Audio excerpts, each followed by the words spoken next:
We live in a society, Caleb, where people like me can get 5,000 subscribers on YouTube, and it will only take about that many years. 5,000. When I started working with you, you didn't have white in your beard. It's true. It's true. And to think I'm only 25 years old. This actually all came as stress from being a YouTuber. Stress from YouTube? Yes. If mine grows out, I'm getting the Nick Fury. Oh, yeah. Yeah, I'm starting to get that. I like that. You could be Reed Richards. Yeah, dude. Yeah, man. People are liking it for quarantine. It all of a sudden it got okay to be old, and I appreciate that. It says I'm quiet, someone said. So Oh, yeah. It's my mic or... That's something you will never hear again. Oh, yeah, Caleb. Super quiet guy, that Caleb. It's too quiet.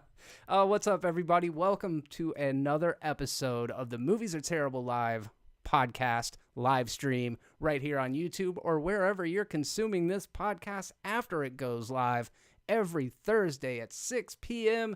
CST. I did want to say thank you guys all very much. If you are listening to this podcast right now, you are awesome, and I really appreciate you. I was thinking about doing a 5K video, congratulate myself. I've got 5,000 subscribers, but I felt like it's a little self-congratulatory without shitting on people who do those, because a lot of people do. Would you put a 5,000 subscriber video out to thank your subscribers? Yeah, I think that'd be good. Can everyone hear me now? Did you turn me up? Oh, dude, I didn't even think about if it's on my side. Hold on one second. Yeah, because I was saying I'm sounding loud. There we go. That was on me. I apologize, You people. son of a bitch. You were trying to keep me out. Yeah, keeping the man down. All right, Damn, what do you think, man? I knew what it was. No, man, I think it's cool to congratulate yourself and thank the fans. I think that's, it's a big accomplishment. I think about how many years we've been doing this, how many years you've been doing it, and it is a big accomplishment, that 5,000. I appreciate it. I mean, you've contributed greatly. A lot of this growth has happened within the last couple of months, and it's incredibly exciting. I definitely know that the collaborations that I've done over the past year have helped tremendously. A lot of the people that have joined this community and that are actively supporting this community are people that I see over at Matt and Holden and Pastor's channels, and that's awesome. I see a lot of these guys will follow over and check out the Controversity and Momentum Media, so it's a really awesome thing, and it's almost like it's less about my accomplishment and more just about being super appreciative, or it's almost a surreal feeling to think that there are people out there that want to listen to our takes on stuff. You know what I mean? No, I get it. It's weird to think there's people that listen to the dumb shit we say. Yeah. That we've had conversations for years about, stuff like this, and it's just weird. Yeah, it is. And it's great. I mean, it's 100% awesome. Yes. Thank you very much, guys. I really appreciate the support in the chat. We're halfway to fucking 10K, baby. I love it. That's very, very exciting. And I also, before we get into it too much, I want to clarify something from last week. Please. I saw a lot of people thinking that I hate Logan. I love Logan. I just hate when it turns into a traditional comic book movie. Still, it's an 8.5, 9 out of 10. So that is clarification. I stand by everything I said about MCU. But Logan, no, that's a misspeaking on my side. I love Logan. I knew what you meant, but you and I have expanded on that conversation before. I think it's pretty much you're on board until the forest. Okay, much. Yeah, same. And yeah. I love Logan. We're on the same page. It's hard though to look at the powers that those kids have and be like, oh man, that is just cinematic excellence. Yeah, that kid with exactly the weeds or whatever he's doing over there, that's cool. Yeah. No, that's the only problem I have with that film. Oh, man. Controversy in the chat. Martial Arts Film Freak is going to be joining us here just a little bit later to discuss the Mortal Kombat trailer, which, man, I'm not putting this on. I'm fucking super excited about this. I'm interested in Zack Snyder's Justice League. I'm interested in a lot of things that are upcoming. I'm fucking pumped for this new Mortal Kombat movie. So we're going to talk about that a little bit later on in the show, about a quarter till of the hour. About a quarter till. We're going to get into that. And we're also going to talk about some other movie news. First, before we even jump into the weird news headlines, me and Caleb, we decided to take the plunge into respective shows that each other had suggest. There's got to be a better way for me to say this. Look, Caleb said that I should check out Attack on Titan, and I said Caleb should check out WandaVision, and neither of us did. So we're gonna move on. Yeah, I held up my end of the bargain. Yeah, I honestly, go ahead. Had I not started it, you totally would have spaced it. Oh, no, 100%. I wasn't going to watch Attack on Titan at all. And then you were like, hey, I watched the first episode of WandaVision and I put on Attack on Titan. And I got to say, man, it's pretty rad. Like it's pretty dope. It really is. It really is. Obviously, the animation's great. And I've seen the first couple episodes of Attack on Titan. It's been years. I needed to go back and kind of refresh our course because I didn't remember anything except the visuals of what was happening. But in this alternate future, maybe I don't know exactly what the timeline is. You could probably help me with that. But there's a society, a village, a community that's built themselves into these massive wall structures to protect themselves from these Titans, these giant behemoth humanoid creatures that like roam the world on the outside, and they're trying to get in. And then there's this almost military group, like paratrooper type deals that go in and they try to stop the Titans from destroying civilization as they know it. And that's as far in as I've got. The art is freaking incredible. I really enjoy that. If you get to the point with the female Titan, you will be obsessed. Is that episode 2? That's episode 2 you're going to love because there's a twist coming. There's something that happens that you're going to be like, oh, crap. I'm already... so, light spoilers. I'm sure many of you have actually seen Attack on Titan. It seems very popular with the people that have. And in fact, Caleb was showing me the other day, it's like the most popular show on streaming right now. Yeah, in America, Attack on Titan Season 4 is the most popular show right now, beating out WandaVision, beating out literally everything. That's amazing. Insane to me. Well, and it's on Hulu. At first I was like, it's on Netflix, so it kind of gives it the edge because more people, but no, it's on Hulu, and I don't think it has like crazy subscription numbers, so it's impressive. I am curious about several different things. The biggest question that I have, and I don't want you to give it away, but I have a feeling this is going to play very deep into the themes, is like, what are they? What are the Titans? Why are they the way they are? And what is their motive, you know?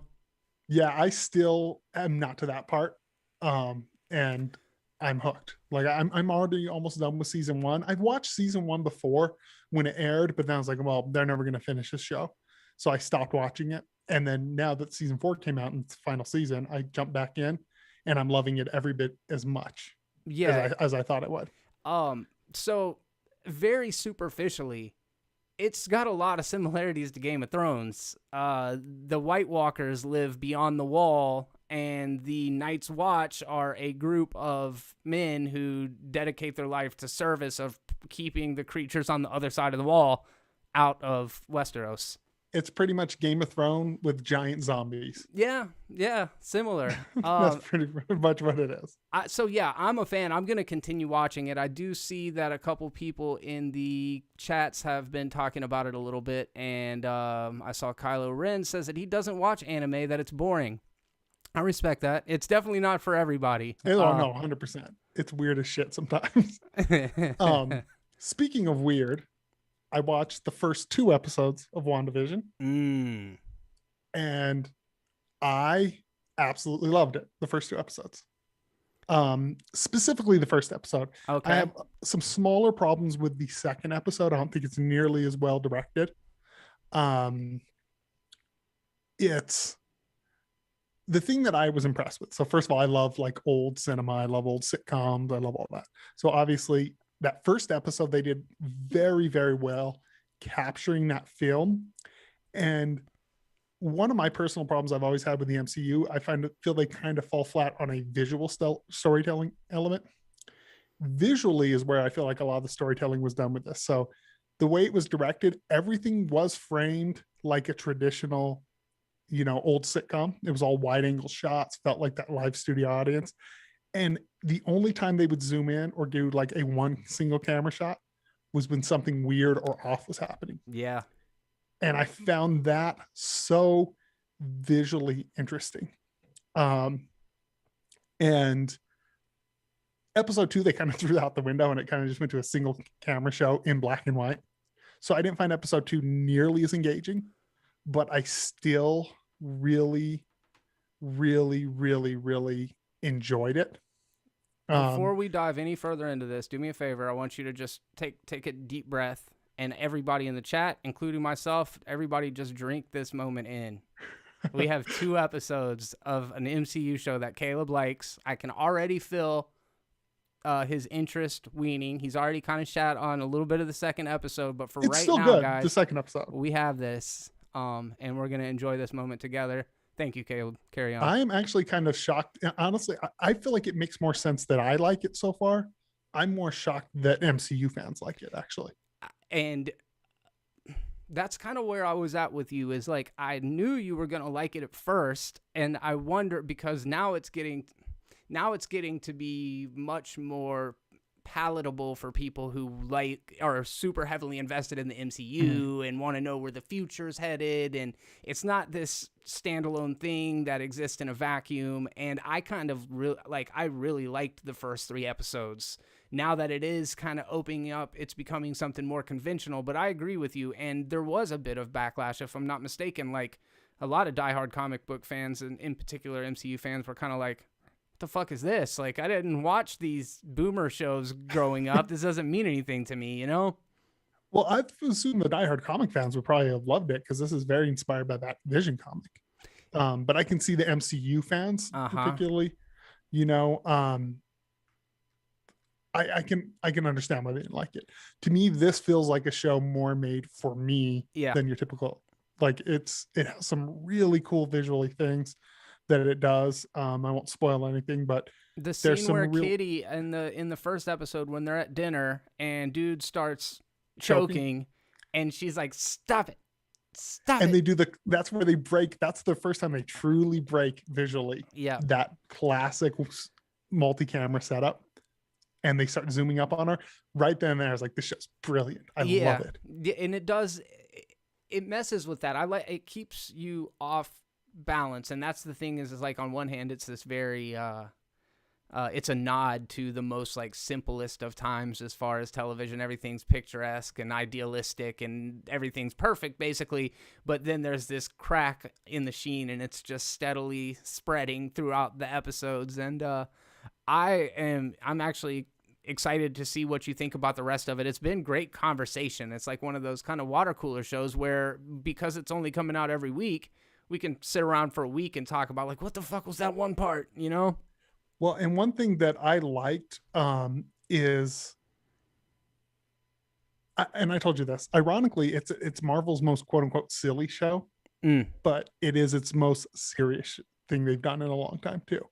And because I feel like the comedy in it is juxtaposed to the creep and the negativity and the creepiness of like the scene when he was choking. And there feels like there's something sinister hiding behind the comedy. Whereas Marvel, in my opinion, one of my problems I've always had with is the comedy uses to break tension. So you'll be in a scene where you're like, okay, I'm emotionally invested. Quip, and then I'm like, okay, I'm completely out of that moment now. You had me. Some anime does this too. Anime has a big problem with this. Yeah. You know, some anime you'll be a show that I love, but Full Metal Alchemist, the Brotherhood, specifically does this. It'll be like real serious. Someone's dying, characters are crying, and then their heads get big and they start screaming. You have a show built for me. I'm shocked that fans liked it, but now I see people in the comments saying that MCU fans did have an issue at the beginning, and that makes a lot more sense. Yeah. I'm really excited to see where it ends up going, and I do know that Brad had wanted to hear your thoughts on WandaVision. So there you go. Hope you guys enjoyed that, and we will touch base with them again next week. If you do decide to check any more out, we will revisit this thing. But now that we got that out of the way, let's go ahead and take a look at some of this week's weird news headlines. This first one, a man breaks into home to take a bath, eat, and rearrange items. I feel like we get some variation of this story every couple months. Oh, every couple of months, someone breaks in and sleeps in someone's bed or something. Yeah, Always happens. It's like they don't. I don't know what their agenda is or what they're trying to get at, but this person, Sean Schoonmaker of Norway, is facing charges after police say he broke into the home. The homeowner said he took a candlelit bath and rearranged items. So they came home, and the woman was with her family, and she noticed a van in the garage, which was not hers. So she called the cops. They didn't even go inside. And when the cops got there, they found he had got set the mood in there is what it sounds like he was doing. Yeah. He's busting out candles, taking a bath. Yeah. I mean, what do you think he was? Do you think he was trying to escape the cold? No, I think he was high out of his mind. I'm assuming. Okay. I think that's a safe bet. So he was high to the point that he thought he was in his house, or he didn't give a shit whose house he was in. Yeah. Bro, I don't always talk about personal stuff that's not directly related to me because I don't want to put anybody's name out there or bad juju out there. But I have a family member who was sleeping on somebody's front porch. They woke up in the morning to go to work or whatever, and there's dude just in their rocking chair recliner right next to. I guess what had happened is he tried to go into the house, couldn't get in, and he thought it was his place, I think, and then just was like, fuck it, I guess I'll just sleep here for the night. The person was nice to him or whatever, but yeah, I never get bent to that level where I'm don't know whose house I'm at anymore. Yeah, I've been drunk to the point where I've passed out in the snow at my own house, which is still not very good, but I've never been to the point where I've gotten into anyone else's. No, dude, you got to be careful falling asleep in the snow, or somebody in Florida falling asleep in their car. The weather will fuck you up, dude. Oh, dude, out here too. I'm so lucky. I'm here. You know what I mean? I live in Denver. Yeah. So she called the police. He was arrested, and she said that she didn't know the guy, so it was completely random. Good stuff. This one's crazy, and there's a video for it. If you guys want to watch the video, be my guest. I can post a link in the description, or you can just, fucking Google it. But the story headline reads, barber injured in freak accident at shop, falls and stabs himself with shears. So, I've heard of falling on your own sword, but this is ridiculous. Is he okay? Did he bro, define okay. Is he alive? Oh, yeah, he's alive. Okay, do you remember a couple of years back when the lady fell on the metal straw and it went through her eye and into her brain and killed her? I think we covered it on the podcast. We definitely did. It led to the whole discussion about what's more dangerous, plastic straws or no, that's why I was so I have an aunt who actually stabbed herself in the eye with scissors, man, and luckily she has her sight, but she was sewing and she slipped right in her eye. But she's all right. No, she's fine, but man. No, dude, she got fucking stabbed in the eye. She's she's relatively all right. Yeah, she can still see and everything, which is crazy. But I remember when it happened, I was I wasn't there, but I heard the story and I was oh my God. Oh man. So this is according to his boss, Robert Dello Russo, and this is at this salon. He's being interviewed after the fact, after dude's sent away in the fucking with the paramedics, and he says he made his way to the left side of the client's head, and he lost his footing and fell forward really fast. And oh man, the suspense. Fell forward really fast and hard. The shears were positioned directly towards his chest as he fell, and it entered his chest cavity in the dead center of his chest. He struck an artery and immediately knew he was in trouble. As he popped back up, he realized what happened, and he actually said out loud, "I just stabbed myself." He pulled the shears out of his chest himself, and that's when the blood started pouring out. The hole was really big in his chest, and the room filled with blood really fast. So he fell on the scissors, sat up, and said, "Yo, I just fucking stabbed myself in the chest. I'm just going to pull these 6-inch scissors." The worst move he could do, dude, pull it out himself. The fact that didn't kill him immediately is the miracle of this story. Dude, that's insane. But I can understand doing that. Cause you, me right now are yeah, I could, I know not to pull out the shears, but in the moment, not thinking, I can totally see doing it. Oh yeah. Yeah. It's you've got to be on such an adrenaline rush that you're making decisions with your freaking cerebral cortex or some shit. It's not like your logic. It's your straight up lizard brain. Like, what do I do to survive? Which, granted, that's not what you do to survive, but you just don't know. That's crazy though. So yeah, he went into the hospital. The shears were lodged an inch from his heart. He had open heart surgery, and he's expected to remain hospitalized for a couple weeks. According to his boss, he's stable. They moved him out of ICU. He's on the mend right now. They got him all stapled up, but he's going to be there for at least 2 weeks. Dude, you can't file workers' comp if you're a barber. Because you're just renting a spot? You're just renting a chair. Yeah, dude. Yeah, I thought about that. You're technically your own boss? Yeah, you're not an employee, so he's got no sort of means for financial restitution or compensation. How long, if he's spending 2 weeks in the hospital after open heart surgery for falling on his shears when he was cutting hair, how many weeks until he's back in the barbershop? Dude, it's gonna be a minute. I mean, this dude had open heart surgery. I just feel bad, man. I feel like within 6 weeks, he's got I don't know what his financial situation is, but I'd be going back to work with the scissors still sticking out of my chest. Like, fuck, I got to finish this. Like, I got to go.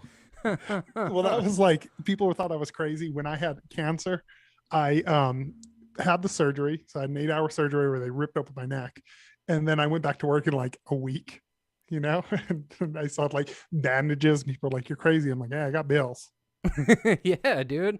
Mark McKeever coming through clutch with the okay, so Caden Lambert says no, you never pull out the object, it holds pressure, obviously in regards to the shears. Mark McKeever comes in, you heard it from Caden, never pull out. Thank you very much. That one has been pinned for now. It's good stuff. Good stuff. Did the guy in the chair have a messed up haircut? That's a good question, Patrick McCabe. That's the hard-hitting stuff that people want to know. That's the stuff that people need to know. That's what CNN did not get to the bottom of. Oh, man. So, yeah, I'm glad that he did well. I think the guy ended up with what do you call that? It's not a loaf. It's like a sternum fade. I don't know. Sternum fade? Something like that. All right. Ukrainian man invents murder to get police to clear snow from his road. This guy... what? Read that headline again. Okay, the headline, Ukrainian man invents murder to get police to clear snow from his road. Okay, so the breakdown is as follows. Man calls the police to report that he himself committed a murder. He says, hey, I just now killed somebody. They're over here. They're unresponsive. They're fucking dead. And by the way, you're going to want to bring snowplow equipment. Like, bring the snow truck because you're not going to be able to get to my house otherwise. It's completely blocked in. The only way is with the plow. So the cops, they come, they dispatch, they're on the way, they make it to the house, no problem. They show up immediately, no obstructions from the snow. And, apparently there obviously no dead body, no murderer, just this picky, manipulative old Ukrainian dude that wants his fucking street snow free. But the thing that's crazy is like the city or the state had already come by and done it earlier that day. Just so how much snow could there have been? That's what I'm saying. That's what I'm saying, dude. He was like, the job was done. It just wasn't done satisfactory. So he figured he would call the police down there, to finish the job. Yeah, dude, he got fucking arrested for it. Yeah, I was saying, like, you can probably hire someone with a snowplow. Would be a much better, more cost-effective way of doing this. That's some crazy shit to do, man. That is a crazy thing to do. Reported a fictitious murder. Showed no signs of life is what he told them when they asked about the victim. So he faces a fine of up to 119 hryvnias, their currency, whatever. That's 3 pounds and 50 3.5 pounds. So it's like nothing, dude. Yeah, then maybe it was cheaper. Dude, for real. I mean, you live in Colorado, dude. For those of you folks that didn't know that, Caleb lives in Colorado. I'm sure you guys are dealing with snow all the time. Do you ever have the situation where you have to, like, dig your car out? I mean, once. I've had one bad snowstorm where I couldn't even get in my driveway after work. And I was like, I pulled like a little bit into a snow thing, and I was like, I'll deal with it tomorrow. But most of the time, it's not that bad. Like, Colorado is really hyped up. It's really not that bad out here. You know, there's snow on the ground right now, but like the roads are fine. So when you get up in the morning and your windshield is iced, how does one de-ice a windshield? You just turn on your heater, And you you let it scrape sit it, before and you you. just let it sit. Okay. Yeah, that's what I do. Dude, I go leap of faith like Miles Morales and fucking Into the Spider-Verse. I was just say sometimes it's just a leap of faith, and I just get on the road, dude. Fuck Just it. go. Yeah, you see that all the time out here. And when I first moved out here, it was really bad snowstorm, and I cleaned my window, but I didn't clean the top of my car like a freaking jackass. And I hit a stoplight, and I stopped, and all of the snow just comes right over my windshield. So I had to like lean my head out the window and then go pull over to clean my windshield. Oh wow. Yeah, that's to me that seems so like challenging. I mean, we get flash floods, which is such severe rain that like just the sky falls, you know, and it just instantly everything floods. So that's one thing that is dangerous on the roads. And then lately, black ice has been the thing. But you obviously you're familiar with black ice. So black ice, I mean, it happens out here, but it's not that bad. Black ice was much worse in New Mexico than it was in Denver. Is Same thing with flash flooding. We had that back home. huh? But here, like, you get black ice, but a lot of times the roads are just white. So they look like snow, and you're driving on You know snow. what you're driving on. Yeah, and you get used to it. You really do pretty quickly. Yeah, I guess so. The thing I always think about is like, oh my God, having to dig yourself out of that. But I guess it doesn't happen all that often where you're at, anyways. No, not. I mean, sure, up in the mountains, I'm sure it does, but you know, it's really Colorado. Like I thought when I moved here, I was like, oh my God, it's gonna be horrible. It's so not bad. It snows, and then the sun comes out like an hour later, and it's fine. All right, we're going to go ahead and transition into the last story from our weird news headlines before we touch on some Florida man stuff. Tennessee man leaves $5 million to his pet border collie, bro. How's that even possible? Right? I mean, is there someone has to take care of the dog? That's do you give it to the caretaker of the dog and just hope for the best? Do you like stick it in the border collie's little, you know, like dogs would carry those little message things around their necks and just like take care of this dog? Like you always see the St. Bernards, the cartoons with like the whiskey barrels, just like that, but it's just full of cash. Nashville, Tennessee. It won't be a dog's life for a Tennessee canine whose owner recently died. Lulu, an 8-year-old border collie, will be living the good life for a couple years off $5 million from her owner's will. Martha Burton. I know, dude. I hate this person. Like literally they disgust me. I'm like, you could have given that to charity.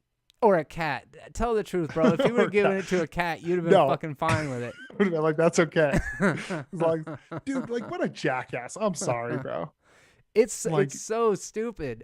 You had no one in your life that was worthy of that shit. Or what if he does? Like, what if he has It's kids? Like his kid, his daughter. He's like, nah, little fucking Max over here gets it. What did I do? Yeah, it's a spite move, bro. He's like, I don't even like that dog very much. He's like, I hate him. He was horrible, but you should have never married a black man. It's just like, dude, that's crazy, bro. It's crazy. Yeah. His will states that the money should be put into a trust for Lulu's care. It allows for Burton to be reimbursed for reasonable monthly expenses in the care of Lulu. Man, $5 million. So if you had a dog and somebody was like, look, you're going to take care of this dog. We're going to pay you a handsome salary. But the thing is, you've got to come up with $1 million to spend on this dog every year. What does 1 year look like? How do you spend $1 million on a dog? So I'm first thing I'm doing is getting shelter, saying, oh, well, I need a better place for this dog for room, and I'm buying a new house. That's the first thing I'm doing. Yeah. You know, with a bigger yard. That's a good point. Yeah. And I guess you get $1 million house. $1 million house right there. Yeah. You know, so that's that. Okay. And then I don't know what else you do. You definitely cook the books and you get a lot of shit for yourself. Yeah. I mean, you got to invest too. Like if you're going to do that, like I hear Rolexes retain their value. You got to get some sort of like, I don't know, platinum dog bone or like a real nice Yeah. collar. Something, a dog tag. Diamond encrusted. That doggy is flossed out, dude. Looking Dude, like that's so, fucking I black hate ice. this person. I know. I literally am like, this person is the worst. Yeah, dude. I don't It's like know. there's people starving in the world and he's like, no, I'm a dog. Yeah, it is. It's kind of just a fuck you to the world. It really is. Just in general. Yeah, I don't know, man. I'm just saying, I don't know this person obviously, but I'm assuming they were a bad person. Because if you live a life where on your deathbed you're like, I hate everyone, I can't think of anyone deserving of my money, you're probably a horrible person. Yeah. I mean, and it could be an amazing dog. Dude, if I had I don't know, if I had $10 million in my bank and my dog was 8 years old, I mean, a dog, I just can't parse it in my head. I would say like $500,000, but then where does that arbitrary number even come from? Dogs don't need much. They just need walks and they need a place to live and food and water. And it costs a little bit.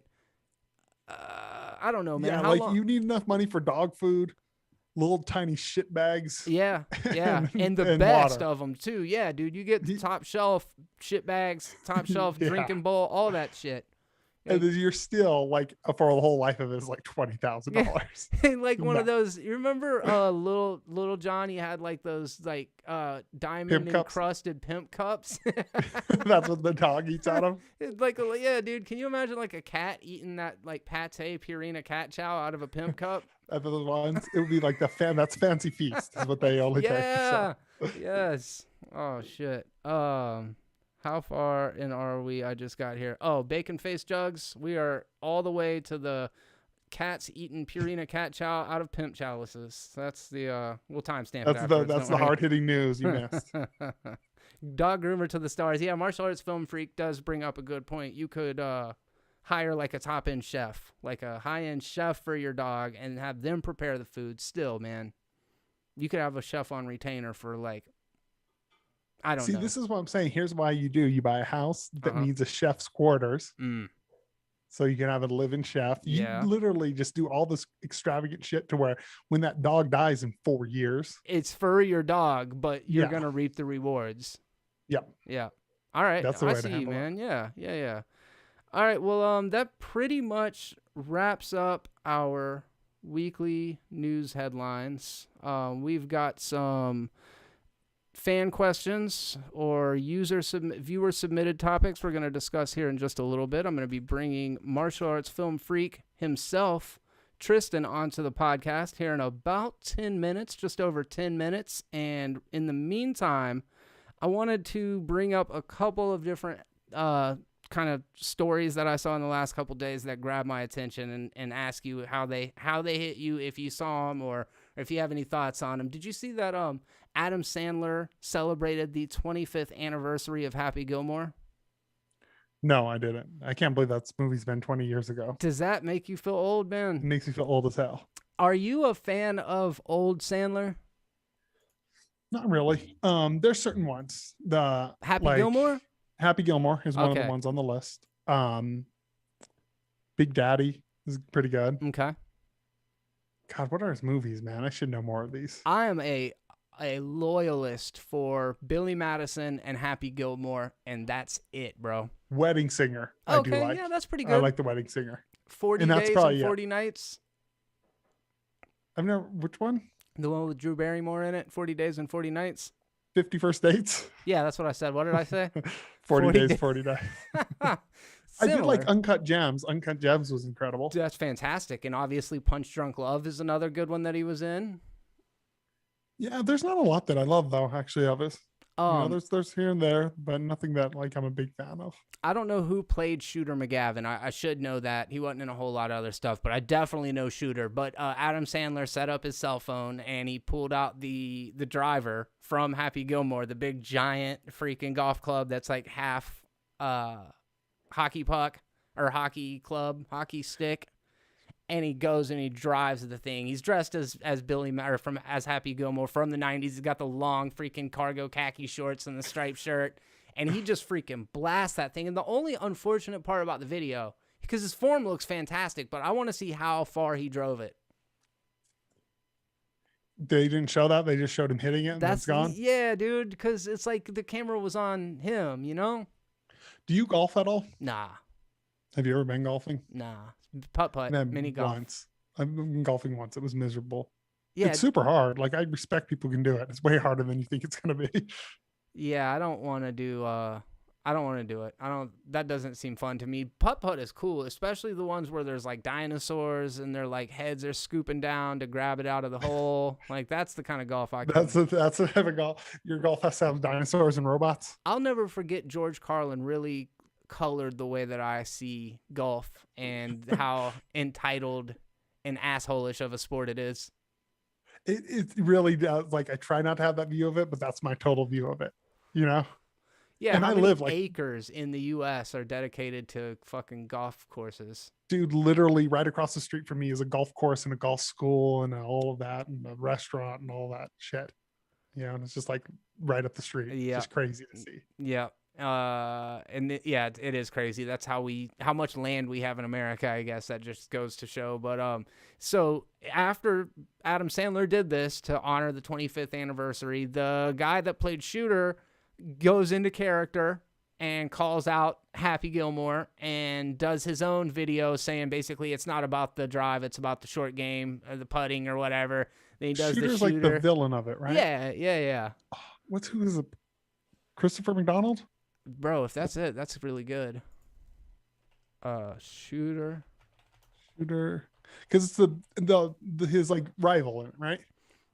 Yeah, but I can't tell you anything else that guy's in. Yeah, he's in a ton of stuff. Yeah, that's him. Okay.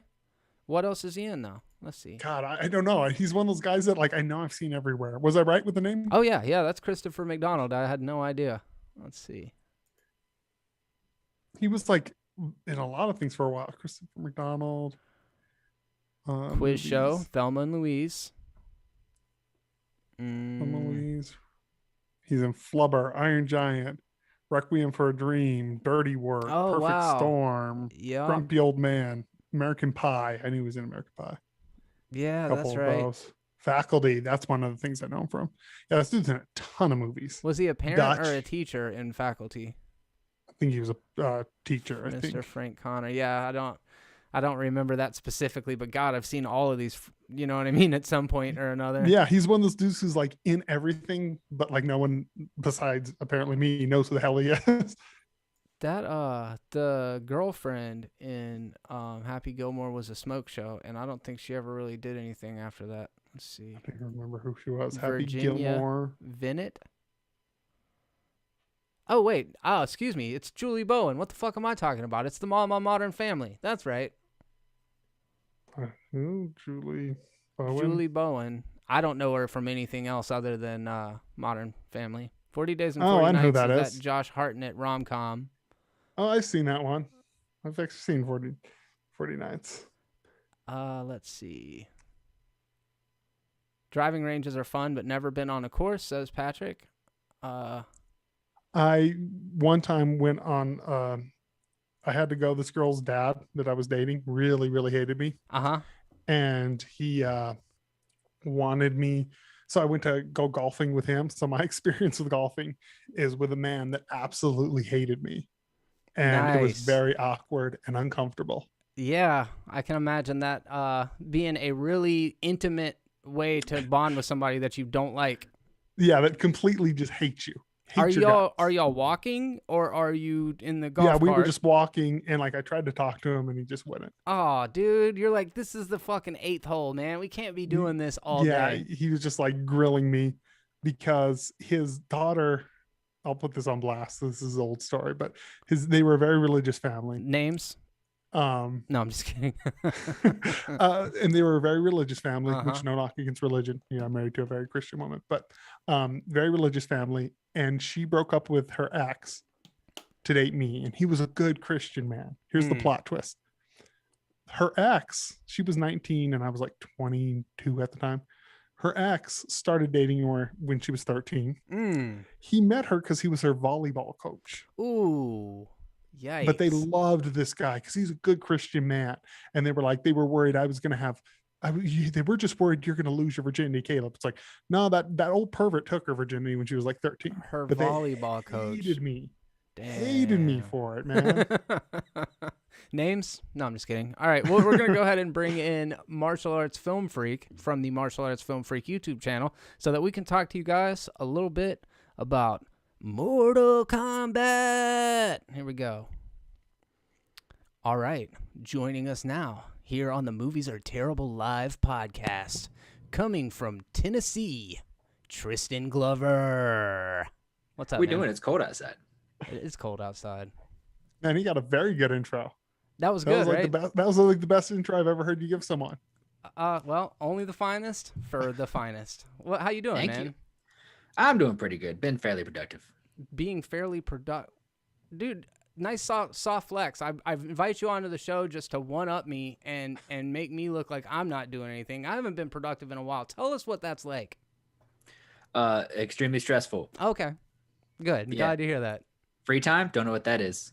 What you No, up I've to? had a lot of free time. It's just been doing videos all day because I did like 3 reviews, Mortal Kombat trailer reaction, did something with controversy, and I did a full movie collection video. And then after I did that, I had to put everything back on the shelves. Oh, Is this all today that you did this? Yes. Holy shit, man.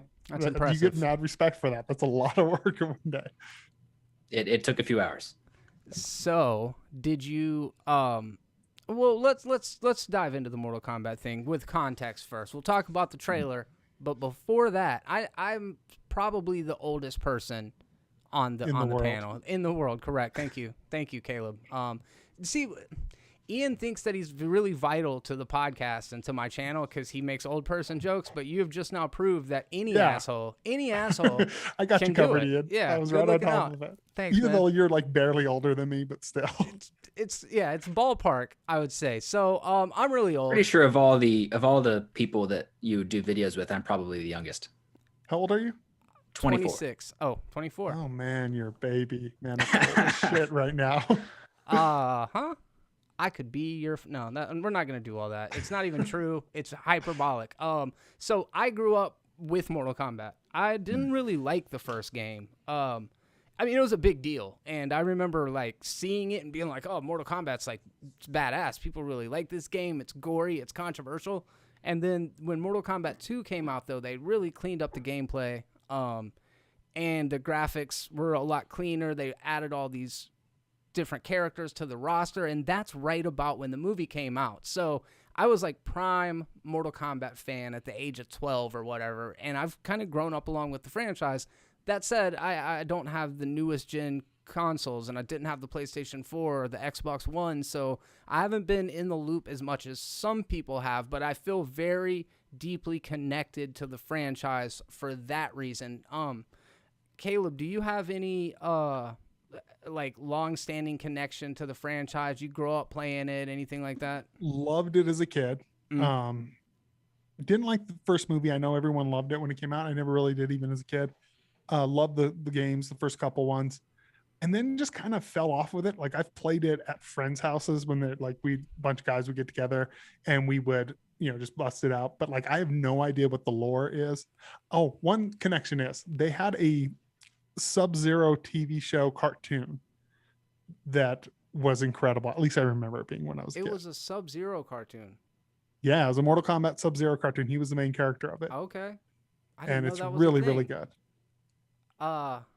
So Tristan, I guess I'm going to kind of pose the same question to you. And understanding that your channel is called Martial Arts Film Freak, do you have any sort of like deeper connection with the Mortal Kombat franchise?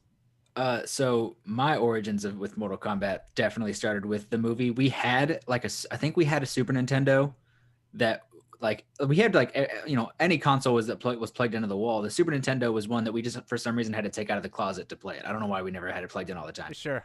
So when you plugged it in, you most likely played Mortal Kombat 2. Good game. If it was either that or Battletoads. But I mostly played like Conquest and Shaolin Monks on PlayStation 2, and then Dude, watched the Shaolin Monks movie. is incredible. It was Sorry great. to interject. Yeah. You're good. And then we watched the movie a lot. And then because the music was so hype, me and my brothers would like make the crappiest fight choreography to the music. Really? Yeah. Interesting. And then I've played a bit of the newer games, but most of my fandom for Mortal Kombat is actually for some web series that Machinima did a couple years ago called Mortal Kombat Legacy and Mortal Kombat Legacy Season 2. Perfect casting, like as a nerd of like martial arts stuff, those things were cast spot on. People like Michael Jai White for Jax, Matt Mullins for who is Johnny Cage, Dan Southworth for Kenshi. Like those things were nailed it, perfect casting, and then just canceled because Machinima died. Yeah. Did you see any of that, Caleb? No, I never heard of it until right now, but I'm definitely gonna check rules. It really, they Never are even good. heard of it. They are good. I think anybody that has a their own connection with an IP, an intellectual property of any kind, whether it be Star Wars or Mortal Kombat, like you feel as a fan that you have a deep understanding of the characterization. Now, if you ask 5 different people that all had some sentimental connection to the character of Sub-Zero, inevitably each of them would give you a different reason why that's their favorite character, or identify a certain part of them that is really more a reflection of the person consuming the content than it is actually the character. I say all that to say, when I saw the original Paul W.S. Anderson 90s version of the movie, I had a really hard time with the characterizations of them. But, you know, like Tristan just now said, the music is super hype. We were at that perfect age when they came out that I loved it. Even then, though, I was like, man, this doesn't feel like Mortal Kombat. It feels like something, but it doesn't feel like Mortal Kombat. So I was both really happy about it and also kind of disappointed about it at the same time. I would agree exactly with that original one. Like that's how I feel. It's like I remember being very disappointed in it because I don't know. It just didn't feel like Mortal Kombat to me. Have you ever revisited it? Probably not in, I don't know, 10 years at least. Tristan, when's the last time you saw the movie? Maybe a year ago. Okay. How did you feel about it on your last watch?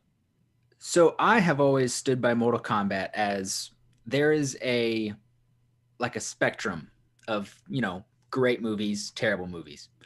There is like the line where bad movies becomes good movies. Mm-hmm.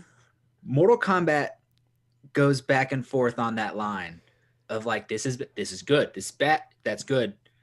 So it's on that line. I see you, man. To where I say it's fair. A good movie, but it's like, it's a bad movie. I know. I think that's a perfect way to describe that film. Yeah, it's a good take, and it appeals to the sensibilities of a teenage boy. I think going back and rewatching it and just being like, there's some really good fight scenes in it. Even the choreography, it's just, as somebody who, as everybody on this panel has seen some very elaborate and well-constructed fight sequences.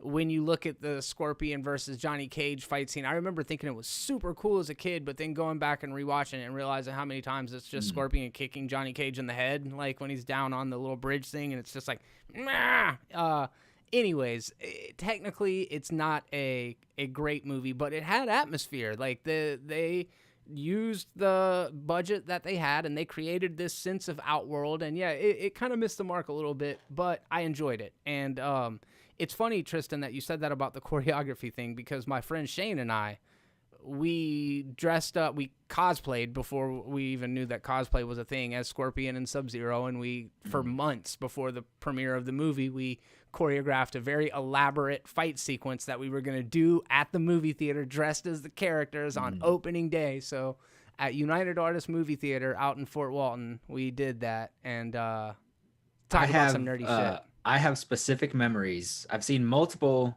like karate demonstrations. So like local schools, like, I don't know, like what, like a state fair or something.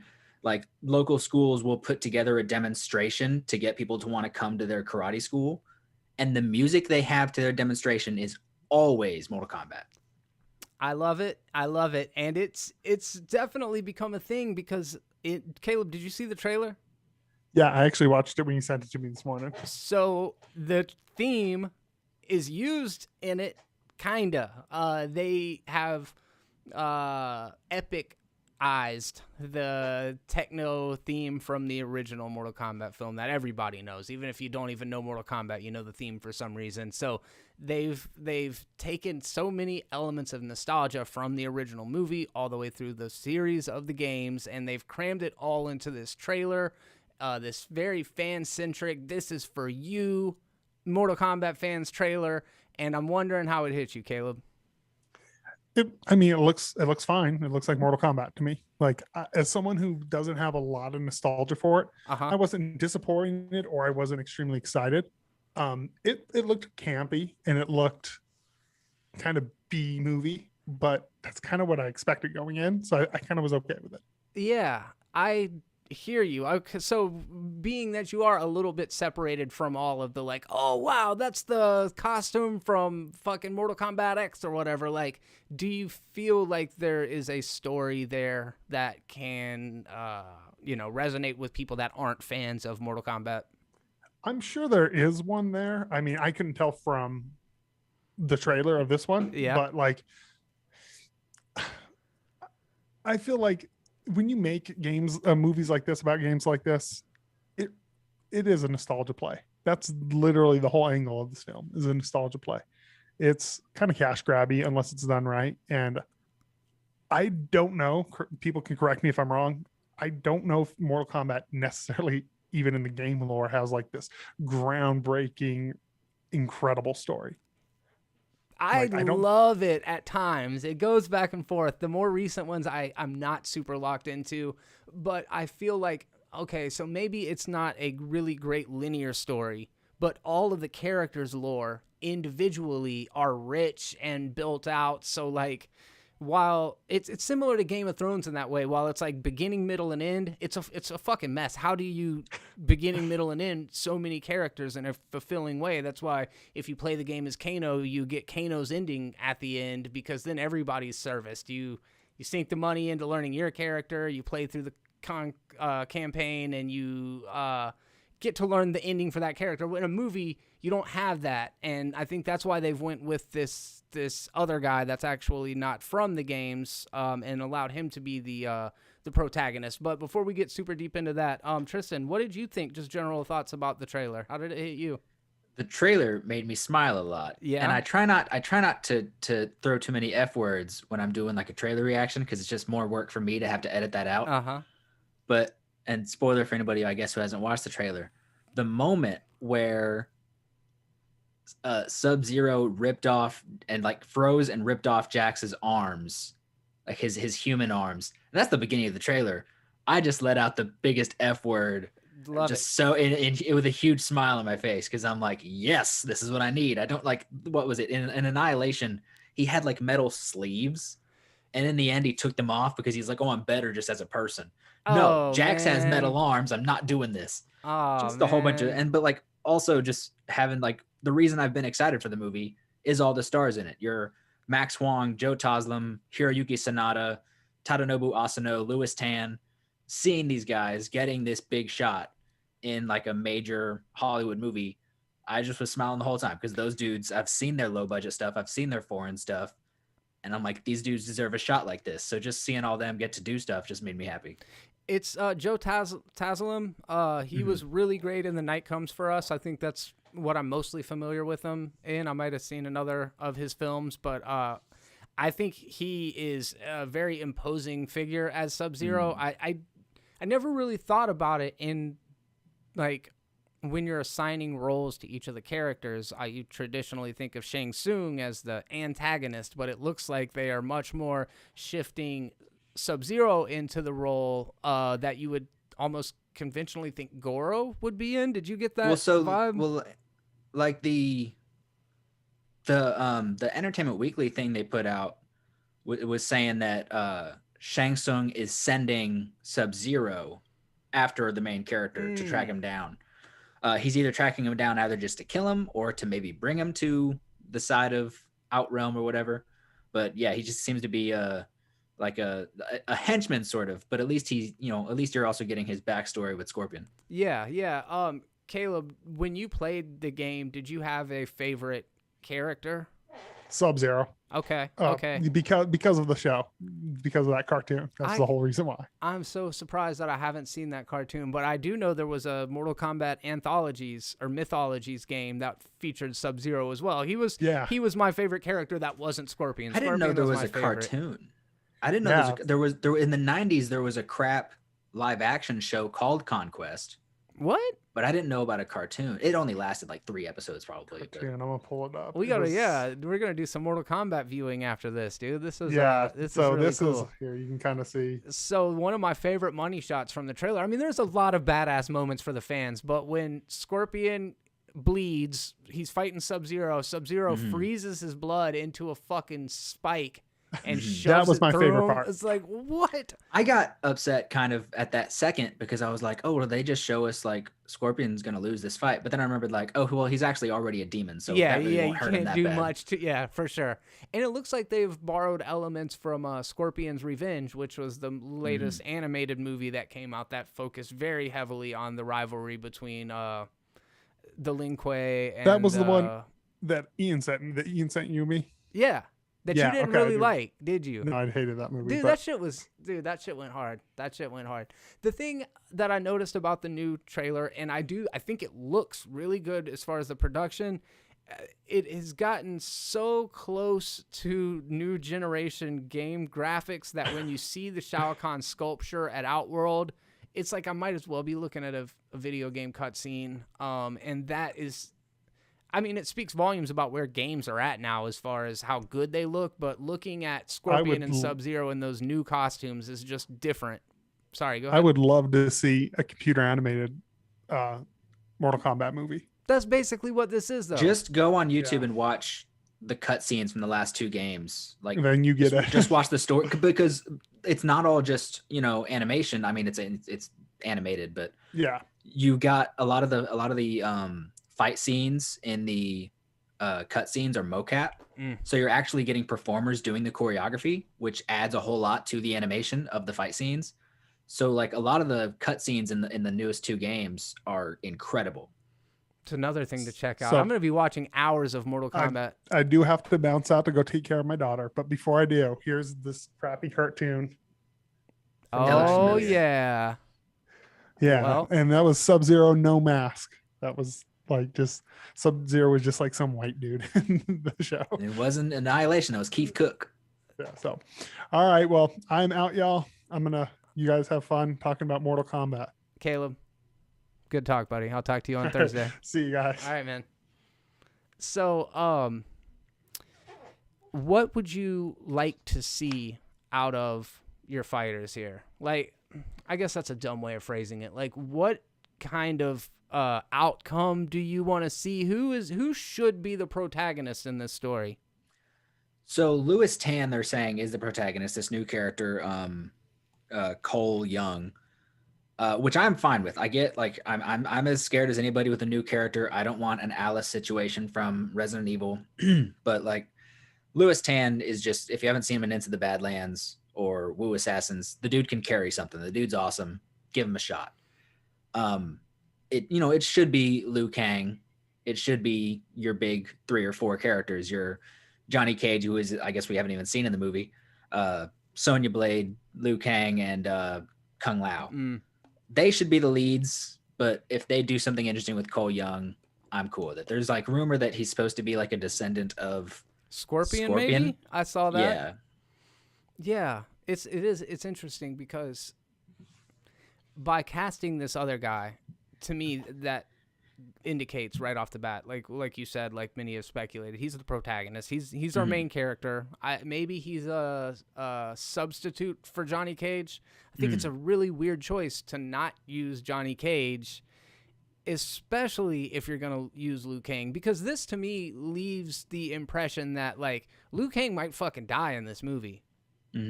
I mean, he's died in the games. He's got his neck snapped. Yeah, he was even a zombie in one of the games, which is weird. I don't know about that. But well, I don't want to go into the deep confusing lore of the game, but like one of the bad guys who's, you know, they're all sorcerers of some kind, can like bring back characters to be his minions, can bring back dead people, and so he brings back Kung Lao and Liu Kang. We're talking about Quan Chi or Shinnok? Probably it's probably Quan Chi. Okay, I don't know. okay. That's so confusing. Yeah, I keep up as much as I can. I know there's like a bunch of time travel shit in the new one. I watched like Jeremy Johns' video talking about it, which I've said this before. I always try to give people the disclaimer, like, don't use me as the trades. Like, I'm not here to break scoops to you motherfuckers. I don't know shit. I don't have inside information on what's going on in these movies. I don't work in the movie industry. I'm just here to cut it up with you guys. If you want to talk movies and get my take, this is the only place in the world you can do that. But I'm definitely not an expert on this stuff, and I don't claim to be. So that said, I'm sure you guys have a lot of really good insight about the movie and what's going on with all of that. Did you have any characters that you were like, they really, really nailed that, versus any that you were like, I don't really like the way that they presented that character? I mean, Jax looks great. I wish he was Michael Jai White, but Jax looks great. Yeah, I'm with you there. Kano seems pretty spot on. I love that. Did you know, like in the games, I guess Kano is never Australian. Yeah. The only reason he's Australian is because the actor in the first movie was Australian. So ever since then, he's been Australian.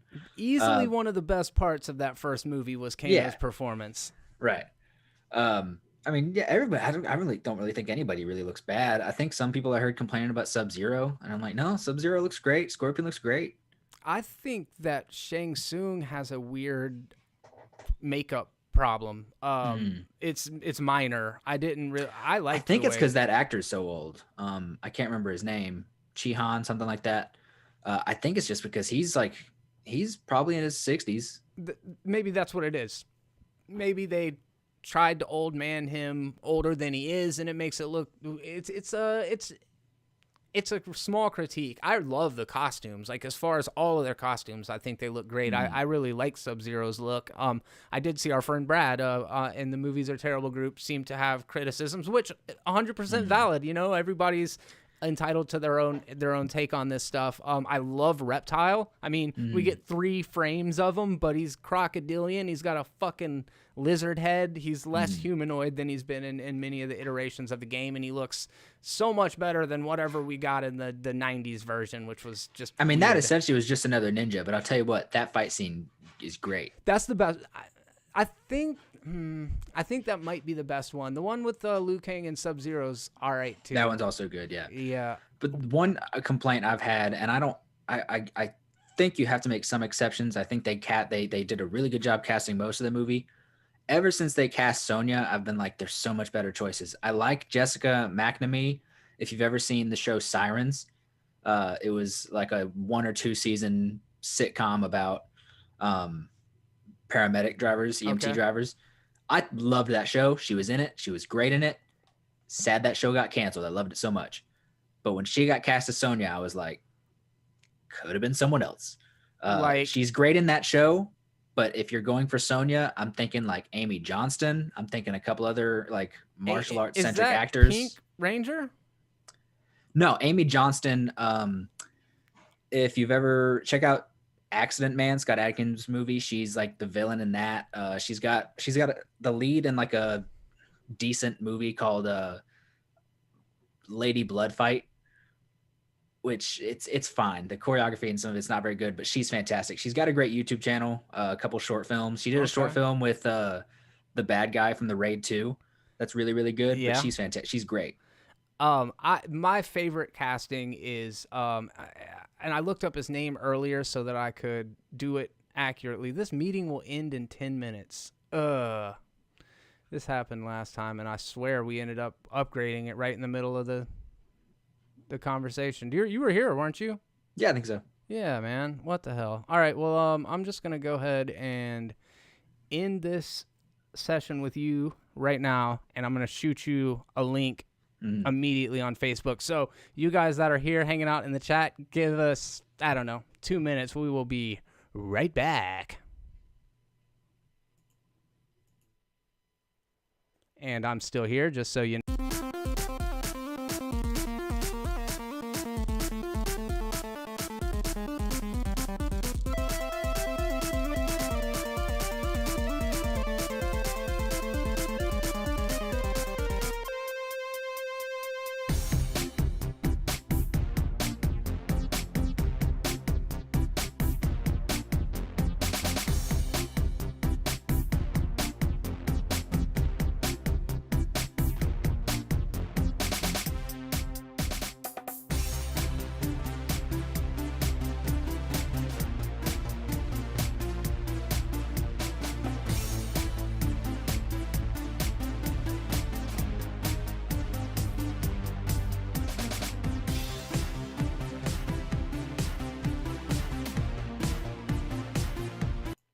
All right, and I'm back, and we're going to be back here shortly.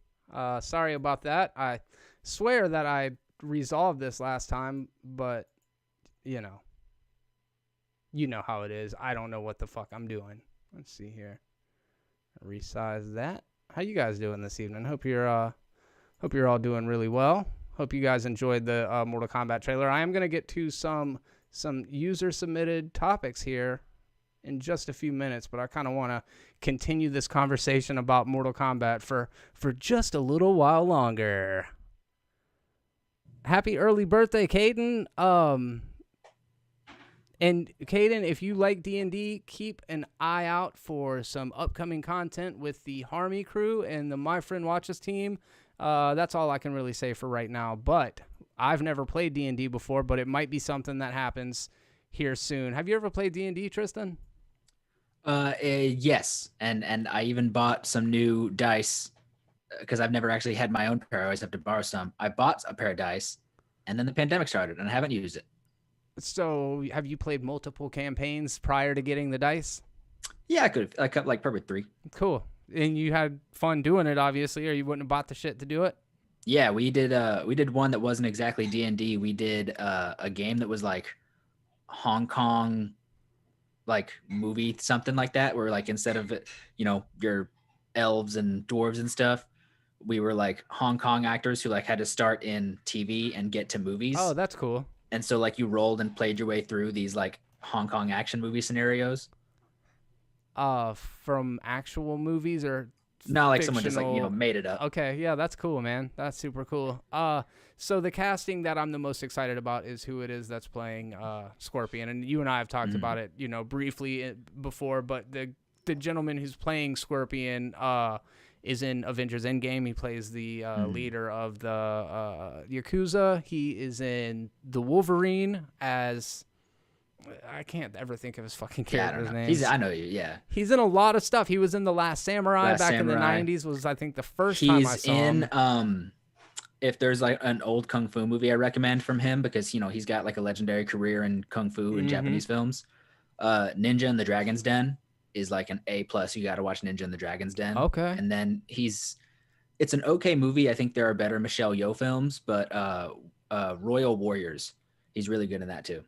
Oh wow, I like Michelle Yeoh. Mm. She's Crouching Tiger, Hidden Dragon. Oh wait, House of Flying Daggers. No, it's Crouching Tiger. Oh okay. House of Flying Daggers is Ziyi Zhang. Oh yeah. That's right. But she is also in Crouching Tiger. Speed Racer, Rush Hour 3, Sunshine. The dude's he's been in all sorts of stuff, like you said. Obviously, he is a Japanese actor, and I haven't seen any of his stuff on that side, but a lot of his American movies, and he's very good. He's actually. Do you find that there are plenty of stunt fighters, choreographers, martial artists that are good actors as well? Are those things mutually exclusive of each other? What do you think? I think there are more than we give credit for. I think there are some that are maybe just on that cusp of being good enough actors. But if you need someone to get your stunts done, they're who you're calling. Like Scott Adkins always, I bring him up all the time. He is the modern day king of like B-movie action films and martial arts movies. If you want a martial arts movie that isn't from Asia, you go to Scott Adkins. Yeah. His acting in the past few years has gotten a lot better. His good acting really used to only come from his Yuri Boyka character, probably just because he was so into that character that his performance was really good. Yeah. But in the past few years, like you get something like Accident Man, you get something like Avengement, and like even the Debt Collector and Debt Collectors, like his acting has gotten so much better. And I'm waiting. And he's in his 40s now, so it kind of sucks. But I'm waiting for Hollywood just to be like, "Oh, this dude's awesome. Let's put him in something that's Let's really let good." him be the leading man that he should be. Yeah, okay. I mean, you've also got like Michael Jai White, of course, Joey Ansa, couple smaller guys who get in some movies like Lateef Crowder, maybe. Would you have preferred Ronda Rousey, who obviously has the physical prowess, over the lady? No, because even in the movies that she is in, she's not a very good actor. And her voice role as Sonya in Mortal Kombat 11, I think, is not great either. And yeah, no. And just because she's she's done some on-screen fighting, but just because you're a great real life fighter doesn't mean you're always going to be the best screen fighter.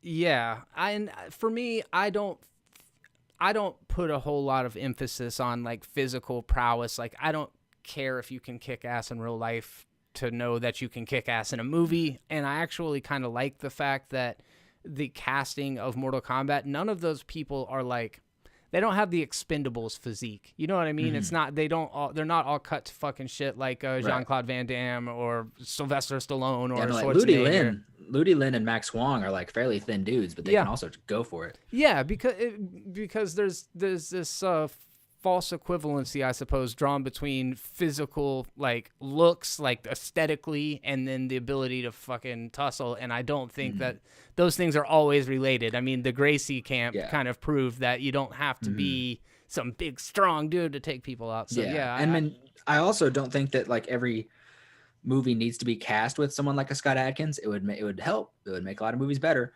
But The Matrix proved that if you are dedicated enough, if you dedicate your team, then, you know, you get your actors training for 3 months, you'll pull off something really, really nice. Yeah, that's actually a really good point. And then on the flip side of that, Bridget Nelson, who played Sonya in the original Mortal Kombat film, she was in production of Billy Madison, I believe, and they called her and they were like, hey, we actually need you to come here. So they flew her over to the production of Mortal Kombat and gave her like, 2 weeks of training in between shooting their lines or whatever. So you look at the fight scene on the beach between Kano and Sonya, and it's terrible. But you can't fault her for it. Recently, you had Iron Fist, and as someone who champions Iron Fist all the time, I champion it. Season 2, I champion. Season 2 of Iron Fist is wonderful. There's a season 2 of Iron Fist? Heck yeah, season 2 rules. Okay, I'll take your word for it. Jessica Henwick and a couple of the other actors, like, they were training with their coordinator, I think Benny Chan. Like, they trained with him every day. If they weren't shooting, they were training, and their fight scenes rule. I think season 2, they had Finn Jones saying, like, they got him and they told him, like, hey, season 1 slacked because of you. You need to train. And because the actors were working hard every day, working out, training with Benny Chan, those fight scenes in season 2 were a whole lot better. Yeah, okay. I need to check it out then, because I actually like Jessica Sand Snake from Henwick. Yeah, she's great. And I watched all the other ones. I might as well finish it out, I guess, at this point, just out of being a completionist and knowing that there will never be more. But and it bummed me out because the cliffhanger of season 2 had me completely. Where her character is left, where Ward and Danny are left, I was like, this season 3 is going to be epic, and then canceled. Yeah, I'm so shocked they got to season 2, but just because the word was so negative. But so, is it possible, to tie this all back to Mortal Kombat, is it possible to service all of these characters in a way that is fulfilling? Does this movie, I kind of posit the same thing to you as I did, Caleb, does this have a chance of being a hit with people outside of Mortal Kombat fans? Like, what are you kind of forecasting? I think, you don't really have to try that hard to get your hardcore game fan base, because all you have to do is get your nods in there, get your fatalities, make sure the character backstories are right, and a couple decent fight scenes. But what will it win everybody over is just if all the fight scenes, maybe not all of them, but most of them are good. You get good fight scenes, you could put the most bland movie in the world and shove a great fight scene in it, and people will be like, oh, pretty good. You, or you think other people as well? Because I know your ass would definitely be into it, but like just some random person, a normie. Yeah, I really do think so. And I mean, your normie isn't going to understand a bunch of references. Your normie isn't going to know who every character is. But if it's shiny, it's pretty, and the fight scenes are nice, they'll probably like it. Do you like the design of Goro? I mean, we only get a little second of him. 2 seconds, but yeah, I mean, it looks like Goro. I'm pretty sure the actor under it is maybe Nathan Jones, because Nathan Jones a couple months ago tweeted like the Mortal Kombat logo. And if you don't know who Nathan Jones is, he's like 7 feet tall and ripped as hell.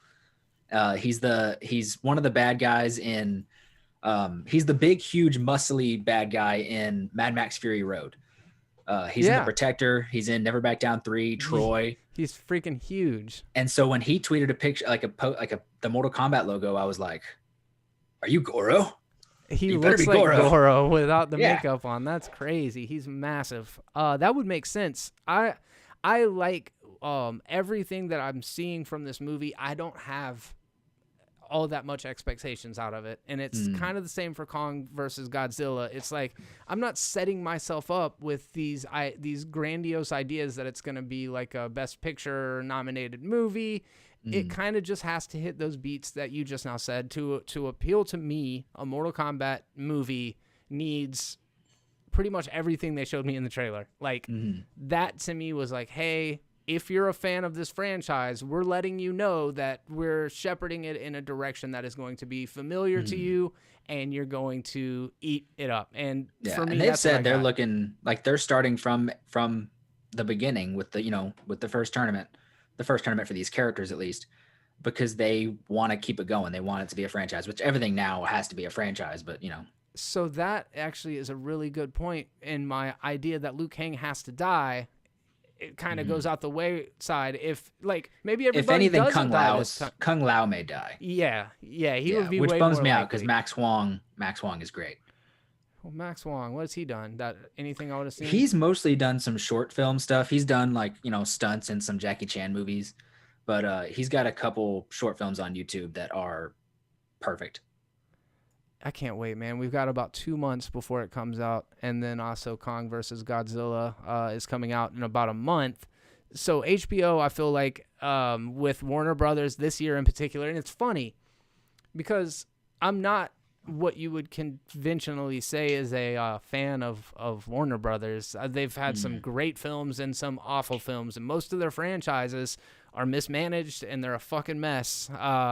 But it's like they leaned into the, I don't want to say absurdity, but they leaned into the things that they know fans want out of it, and I appreciate that. It's like they are literally servicing the fans of these properties, and maybe it is a cash grab. Fucking movie making is a cash grab. That's the whole thing, is to make money off of movies. I mean, not for the people that making them, obviously, and I imagine the people behind this are huge fans of Mortal Kombat, so I'm very excited to see what they do. I mean, the one thing that, as I've told you before, scares me being the first time director. The one thing the director is known for is like a PlayStation commercial where he it's like all these PlayStation characters in a bar together. He did so that. I mean so like this director at least has some sort of background in being a video game nerd. Yeah, that's a great commercial. In fact, I think you might have mentioned that to me before. That's super cool. All right, well, we're going to go ahead and move on from that. I would love to hear everyone's thoughts about the upcoming Mortal Kombat film and what you thought about the trailer. Any characters in particular that you're excited to see? Is there some finishing moves that you hope they include? Because we saw Kano rip a fucking heart out in the trailer, which was cool. But at this point in the show, I'm going to switch things over. We're going to change gears, and we're going to talk about some of the topics that you guys submitted over at Movies Are Terrible on Patreon. Y'all are amazing. Thank you so much. I appreciate you keeping them coming. I'm going to touch on one from each person that submitted one, and we've got some really good ones in here. If you do want to have your topics submitted for podcast discussions on upcoming episodes, head over to the Patreon page, take a look at the different tiers that are available, and decide which one's right for you. Maybe now's not a great time, and maybe in a couple months you can support independent content creator, and it would be greatly appreciated. Any tier is able to submit topics, and so head over there, see if any of them are right for you. So for the first topic that I pulled, this one is from our good friend Brad Fedek, and he says, if Snyder Cut is a hit, will there be more Snyderverse movies? So we know that he's getting his version of the Justice League released as a 4-hour film on HBO Max.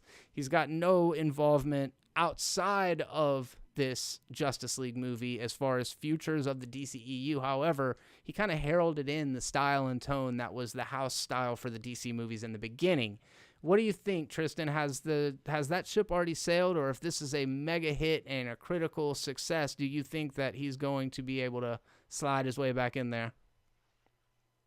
Snyder has said that there's no plans in the future past this. I would love to believe him. I don't know how streaming services make their money. A lot of them don't really talk about that. Same. They sunk for his cut. It's not a cut, but for what the money they sunk into it, was like they originally started at like 70 million, and then it ended up going well over that.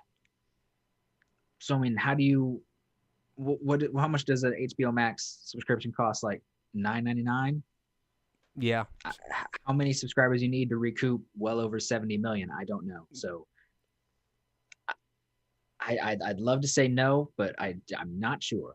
That's a really good point, Tristan, and it's something I've tried to get to the bottom of. I mean, as much as I could, as much as these hands could Google, I was trying to figure out, because what you said is at its most rudimentary, how many subscribers at X amount of dollars does it cost to recoup the budget for this movie? But then when there are, 10,000 movies on the streaming service, some of them are already, they've already been made when they were acquired. Some of them are in pre-production. It's a nightmare trying to parse out how you can consider whether or not a movie is commercially or financially viable. I always kind of just fell back on the thought that it probably is about impressions in SEO and like seeing how many times the movie's mentioned across different social media platforms, and maybe they can quantify how much of a hit it is by how much of a digital footprint it leaves behind. But also, like, how many of these actors are done or moving on? Like Ben Affleck's done. He's not going to be Batman again. This is the last time we're seeing him as Batman, and it's something he's already done. We've already seen him do. Wonder Woman, the movies have already shown that they're moving in a different direction. Aquaman is moving in a different direction. Snyder Flash is moving did somewhere, but we don't know where. But yeah. Snyder has already got a contract over at Netflix because Army of the Dead is being released. I think the ship has sailed. I think we're both kind of on the same page that it seems highly unlikely, but I'm not willing to say for sure this isn't going to happen, because how many conversations are being had at any given time that we're just not privy to, Maybe they do have huge plans for what could happen. I tend to not think so. I tend to think the reason they were able to make this happen this particular time is just because the vast majority of the movie was already done. Yeah, no, like it was just supposed to be a couple hours in the editing room and that's it. But yeah, then it got out of control. I've been there, man. You ever just overworked a fucking project? You're like, all right, I just gotta put this one last touch, this one, and then you look at it, and you're like, that's a cluttered fucking mess. Probably a couple years ago, and I've probably learned my lesson and haven't done it in a while. It's the story of my life, dude. I'll have a piece of music, and I'm just like layering over tracks and tracks and tracks, and then by the end of it, I'm like, I don't even know what this is anymore. It's like so dense with stuff. I should have stopped hours ago, and I didn't. So here we are. It's kind of like the podcast, if I'm being honest. Yeah, I'll usually forget like the volume I need my music to be at, and then I'll post something and be like, I can't hear me talking. Yeah. Dude, I watched a movie called Corona Zombies. It's a don't want to watch that. Yeah, it's a full moon feature, and it is as exploitive and as awful as you would think. And it's kind of one of those situations, not unlike the Snyderverse, where there were two pre-existing movies that were just kind of sitting on the shelves.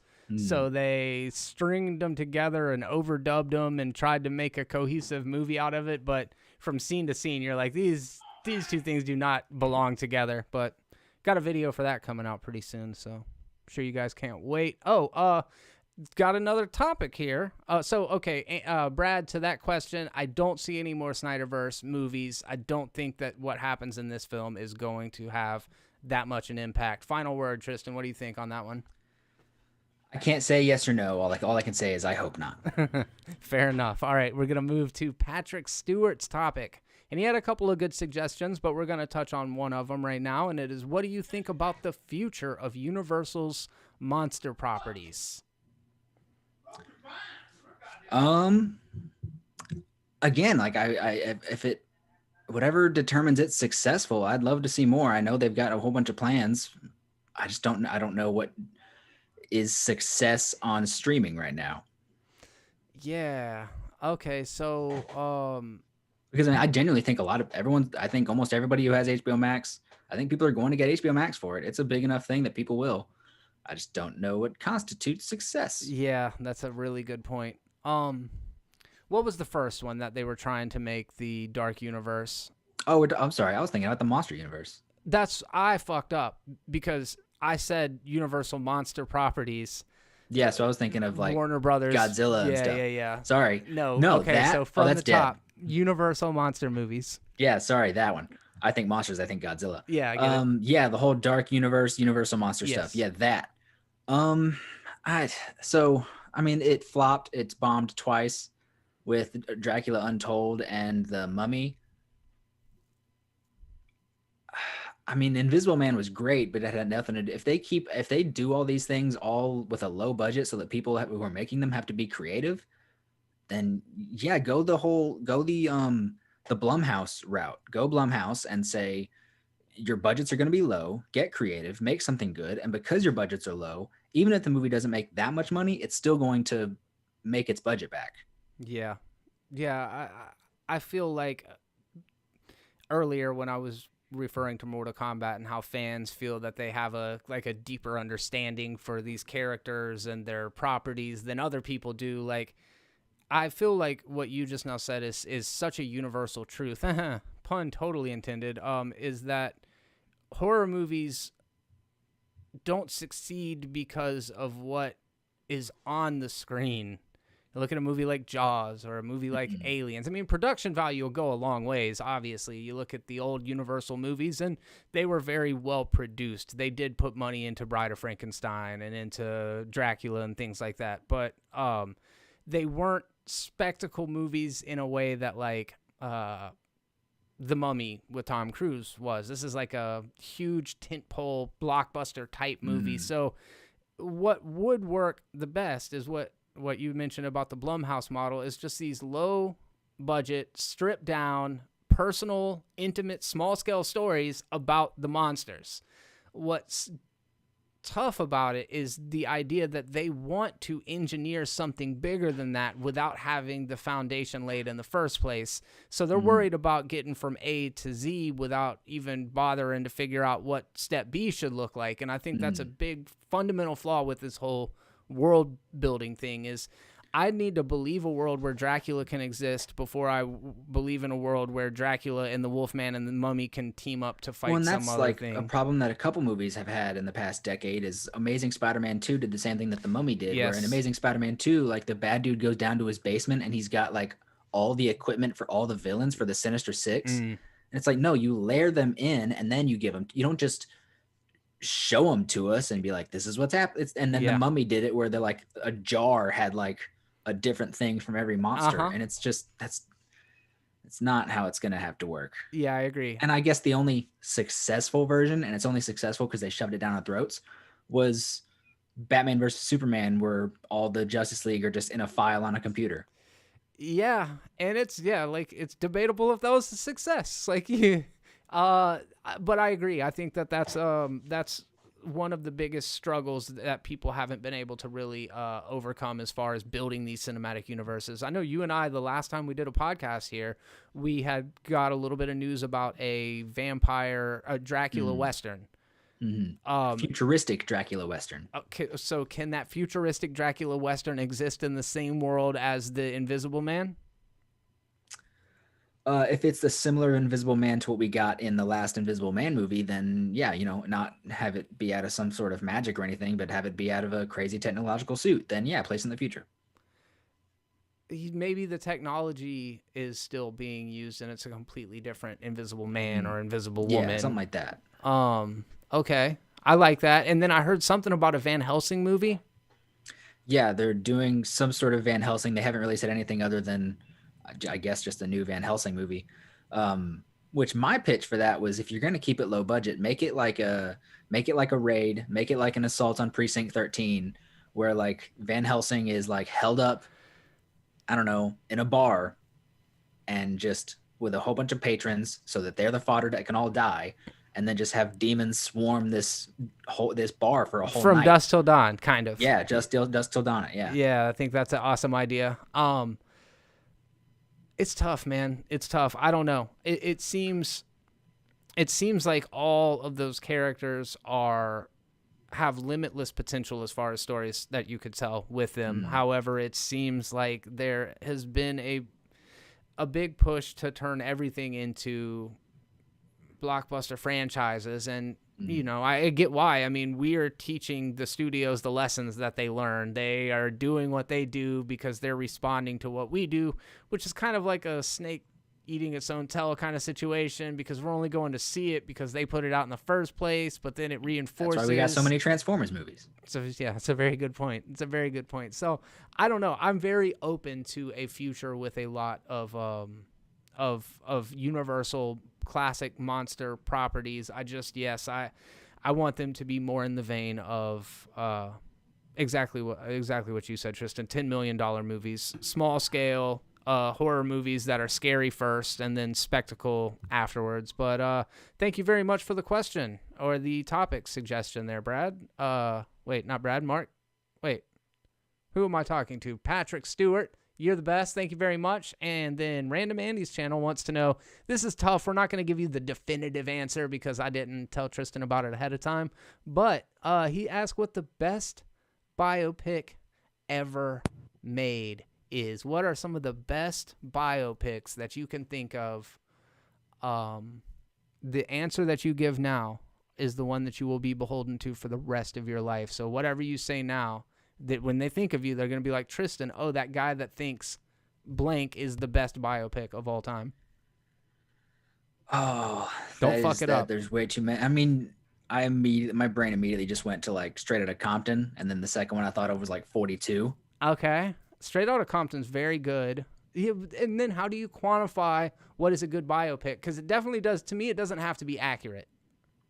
Right, and it definitely wasn't all the way accurate, but you know, it hits you with the highs, yeah, and it hits you with all the proper lows. Mm-hmm.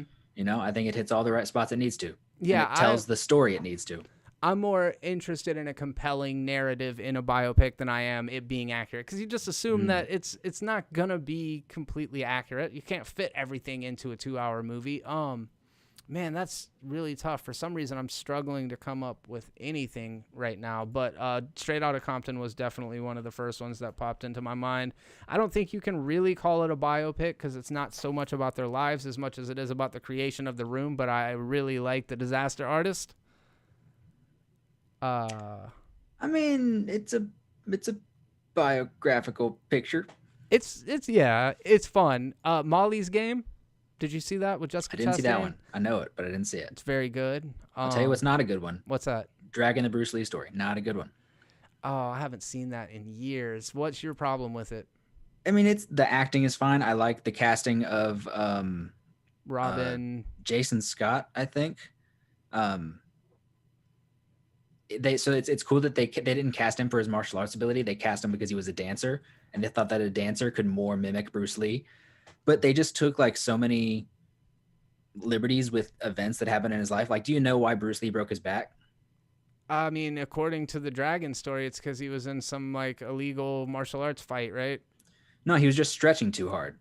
He didn't warm up, and he went to do one of his most extreme stretches, and he broke his back.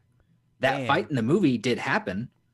And in that fight, Bruce Lee beat him in about 30 seconds, and he was mad that he didn't beat him faster. Oh, wow. But that's not what broke his back. What broke his back was he stretched too hard. I knew the movie version of that. Did you see The Dirt, the Motley Crue? I'm aware of it. I did not watch it. I didn't either. It didn't really grab me. Oh, dude, Christian Bale is fantastic in Vice playing Dick Cheney. Like, what a fucking amazing job he did. Transformation. And then, like I guess like you were saying with the other one, what constitutes a biopic? Because like The Big Short. Yeah. Or even more recently, I saw Bombshell. Bombshell is really good. Spotlight, it was good. Stuff like that. Yeah. Like stuff that's not about a person, but about an event. Hidden Figures, Imitation Game. Yeah. There's so many, man. Now that I've seen all of these, I'm gonna have to try to come down to The Wolf of Wall Street was very good. Wolf of Wall Street's a good one. That's tough. It's one that people probably take the wrong way, and it's like, no, this is the bad guy. Yeah. Jordan Belfort's a real fucking piece of work. In fact, he was on the Flagrant 2 a couple weeks back, and I was listening to him talk about the whole game stunk thing. and it's just like he is just quintessential asshole. Bad dude. The Revenant. I doubt that one's what you would consider like an accurate biopic, but that was a good one. I doubt it, but yeah. Man on the Moon with Jim Carrey was good. That is a good one. I like that one a lot. Yeah, there's a bunch. I think biopics is a really strong genre. Is it a genre that you like as well? I don't tend to actively seek it out, but I tend to watch really good ones. Yeah, similar. But I mean, it's easier to think of good ones than it is to think of bad ones, I think. Agreed. I didn't see Capote, but I remember people raving about his performance. What was Ed Wood with Johnny Depp in it that Tim Burton did is I'm gonna pick Ed Wood as my favorite biopic. It's a fucking funny, cool movie. Did you see Chaplin with Robert Downey Jr.? I have not seen Chaplin. I know it's great, but I haven't seen it. Yeah, it's very strong. So those are a couple of ours. You guys let us know some of your favorite biopics. Do you want to hear my Caleb impression? Yeah, let's do it. No, I saw Chaplin. It sucked. Dude, my movies are terrible guy. Otherwise, it's just me talking good about movies. And everything he's seen, he thinks is awful. Yeah. Yeah, but then again, to be fair, he likes Snyder. So, like, I don't know. That just negates everything he's... No, I'm just kidding. All right. So thank you very much, Random Andy's channel. That was a good topic to discuss. Let's see some of the King of the Hill says good impression. Love the music in Dragon of Bruce Lee's story. Ray, Bohemian Rhapsody, The Joker. I don't think that one was real, Brad. The Doors, Walk the Line. Oh yeah, Andy's is Walk the Line. That's a very good one. Very good one. Let's see. All right, next and final topic, and this one is from our Team Terrible MVP, Mark McKeever. And the topic is The Batman in Big Trouble. Comic Book News has reported from a Twitter... Oh, well, actually, it was on 4chan, and it was a crew member from Batman. Supposedly, it was a crew member, supposedly from Batman. And they posted on 4chan, I'm working on the set of Batman. So in about a week or so, all media will go after him for what he and Zoe did on the set of Batman last week. We, in parentheses, me and a lot of workers with Matt Reeves, caught Robert Pattinson and Zoe Kravitz having sex on the Batmobile prop. It's probably one of the worst things I ever saw in my career now. Matt was so furious he interrupted them. Quick editorializing, this isn't from the article. Is watching Robert Pattinson and Zoe Kravitz like fuck one of the worst things you could possibly see? I don't know. I'm asking you guys. Doesn't seem all that bad. We're going to move on. Since October, Robert and Zoe started dating in secret. We know about it as we saw them together after work. She recently divorced her husband too. I'm purely disgusted by their act, both her and Pattinson. All I know is that Reeves is so furious, he might not do the Batman 2 and 3 as he planned and let someone else direct. He literally told Pattinson, "You are the most entitled narcissistic actor I've ever worked with. You go back to work. We finish filming in March, and then we are done. I don't want to ever work with you after this film." He even said he refuses to do reshoots if they will be needed. I don't know what they are going to do, but they try to keep this situation on a leash before the media will make it official. So, 100% true story? I'm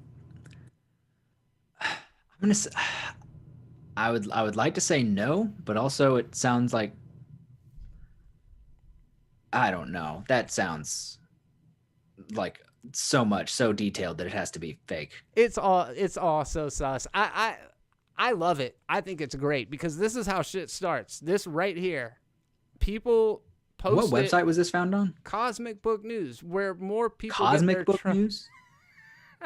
I don't even trust you don't comic trust book Cosmic news. Book News, dude? No. All right. I don't know what that is. To each their own. I mean, if I'm not getting mine from like the big publications like MSNBC, Fox News, CNN. I barely ever trust comicbook.com. No, this is the most tabloid bullshit I've ever read, and it's That's some we got this hilarious. covered stuff. It is. It is. And now I'm perpetuating it. I am continuing this vicious cycle, just spewing this nonsense out to dozens of people, and I should be ashamed of myself. Okay, I'm working on the set of Batman. So in about a week or so, all media will go after him for what he and Zoe did on the set of the Batman last week. Okay, let's take a look at that. If the crew caught Zoe Kravitz and Robert Pattinson fucking on the Batmobile prop, how many hours or minutes until that story makes major news? So it either goes one of two ways. It's out immediately because somebody has a phone, or they're like told by Warner Brothers, by PR people, to shut their mouths. In DC, everybody's got to sign some sort of waiver. But this is what this is, unanimously leaked out onto the internet, so there's no accountability for who the person was. Apparently, she recently divorced her husband. I don't know about that. Did Zoe Kravitz divorce her husband, Lenny Kravitz? Wait, what? That's not how that goes. And that's her dad. Carl Glusman. They did get a divorce. A couple months ago. Okay. And they married in June of 2019. Why the fuck do famous people get married, Tristan? I think that's the real topic here. Why do famous people get married for months? I mean, there's the power couples that have worked out. There's probably not, but like 6, but there's some. Yeah. Kevin Bacon and what's her name? Karen Sedgwick. Something like that. Yeah. Goldie Hawn and Kurt Russell, who actually never got married, but they're not married? No, they never got married. I mean, legally, I guess, Aw. because they've been together for so long, but they never got like full on had a wedding married, I don't think. Man, props to them. That's seriously decades. Tom Hanks and Rita Wilson, I think. Something like that. They've been something together like for a that. long. So there are definitely examples to it, but it seems more like this couple was married in March and then they're divorced in September or whatever, and that happens a lot. It seems like a weird choice to even go through all of that, but Well, a lot of them probably, I can't speak for it, I guess, but a lot of them probably aren't together very long, or at least even like in the same room together very long. yeah, that's a good point. So you see Robert Pattinson and Zoe Kravitz fucking on the Batmobile. I cannot say that enough. You see Batman and Catwoman fucking on the Batmobile prop. Is it hot, or is it the worst thing you've ever seen? With my brain, I'm probably like, COVID people. Yeah, that's you fair. know, All and then right. I'm also terrified of like, do I tell somebody because these two people have much more power than I do? Yeah. Do I take a picture because proof, but also Yes. they have much more power than I do? That picture, man. It's like the what's the sword from He-Man? You know what I'm saying? I don't know what the sword is, but I got you. Like, I have the power. But also, like, you post that and you're probably like blacklisted from Hollywood, even though you're just a camera dude. Yeah. Yeah, you're not getting hired for It's anything a else. good point. Yeah, for sure. Purely disgusted by their act, both her and Pattinson. All I know is that he and Reeves is so furious. All I know is that Reeves is so furious he might not do the Batman 2 and 3. Okay, I didn't even think there was going to be a 2 and 3. I thought it was just like a 1 and done. Yeah, we're having to operate under so many assumptions with this person's statement. If you are the director and 2 of your cast members are fucking on the Batmobile, are you mad as a director? Do you feel like it somehow reflects poorly on you? Or are you just like, what are you guys doing? Like, I think you sit them down either individually or together and be like, I know what happened. I got somebody to clean that because that's a problem. That is something we need to take care of. But I don't think that that's something that you scold them for in front of everybody. If a bat and a cat have an offspring, what is that? Is it like a cat with bat wings? Is it like a bat with Like, You know, I heard y'all talking about Attack on Titan earlier. There's probably an anime for that. There probably is. Yeah. Or what is it? Rule 43 or whatever? Yeah, something like 30, 34, I think. Yeah, okay. Yeah. My dyslexia gets me every time. And then, so Matt Reeves looks at Pattinson and says, "You are the most entitled narcissistic actor I've ever worked with. You go back to work. We finish filming in March, and then we are done. I don't ever want to work with you after this film." Matt Reeves. I'm going to Reeves' IMDb real quick to see if that's true or not. Because if he's worked with someone like if he's worked with like an Ed Norton, right, then that's not true. Yeah, that's what I was thinking. It's like, obviously Matt Reeves has never directed any of the Fast and Furious movies where he had to like divvy out punches between fucking Dwayne The Rock Johnson and Vin Diesel. Like, all right, guys, we got to keep it even. All right, who's in Felicity? Is it anybody important? I don't know who any of these people are. Not Felicity. It's a very bold statement to say that any actor is the most narcissistic. I think that's a. I mean, because what did he also? Did he do? Who did? I think McG did. What do I think? Terminator Salvation. I think McG did that one. But he's done Planet of the Apes movies. He's probably worked with somebody on Planet of the Apes or something like that. That's probably worse. Yeah. I mean, and think about it. How many monkeys were on the set of that movie that he had to work with? They can be entitled. Yeah, 100%. And you think that they wouldn't have sex on the props? All over it. Yeah. That's like probably one of the least offensive things they'll do. They will throw poo at you, man. So he's worked with like Woody Harrelson, Andy Serkis, of course. You're gonna tell me Woody Harrelson isn't showing up to work high every day? Yeah. Gary Oldman. I think this whole story is insane. I thought it was funny, and I wanted to say Zoe Kravitz and Robert Pattinson fucking on the Batmobile. I just wanted to see how many times I could just hit that in one little segment. So thank you guys for giving me an opportunity to The only way it's possibly true is that like Pattinson is a nerd somewhere in his brain, which he's a drama kid, so maybe he is, and he's had that thought 1,000 times in his head of what it would be like on the Batmobile. Dude, like if there is something more fetishy in the nerd culture than being dressed like Batman and having sex with Zoe Kravitz as Catwoman on the actual Batmobile, that would be the only that would be the peak of the mountain. I would say this is better than that. I don't want to besmirch Carrie Fisher, and plus I don't feel like digging her up. But oh man, ooh, can we cut that out? No, it's live. You're live. You're good. Shit. Oh, man. All right. Well, on that note, thank you guys so much for stopping by to check out this week's episode of the Movies Are Terrible Live podcast. I hope that you enjoyed it. I hope that you guys enjoyed having your comments answered right here on the show. Let's see how that goes out. Yeah, we'll see. We'll stick around for a second. Tristan, man, it's always a pleasure. You and I and Alex actually did a video a couple days ago that's up on your YouTube channel.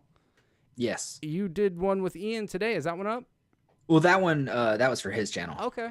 Yeah, awesome. He was asking me about black martial arts movies and like sort of the influence of martial arts on black culture and whatnot. Interesting. That's a good topic. Some Rudy Ray Moore. That would be my. I sort of avoided that just a little bit. Why?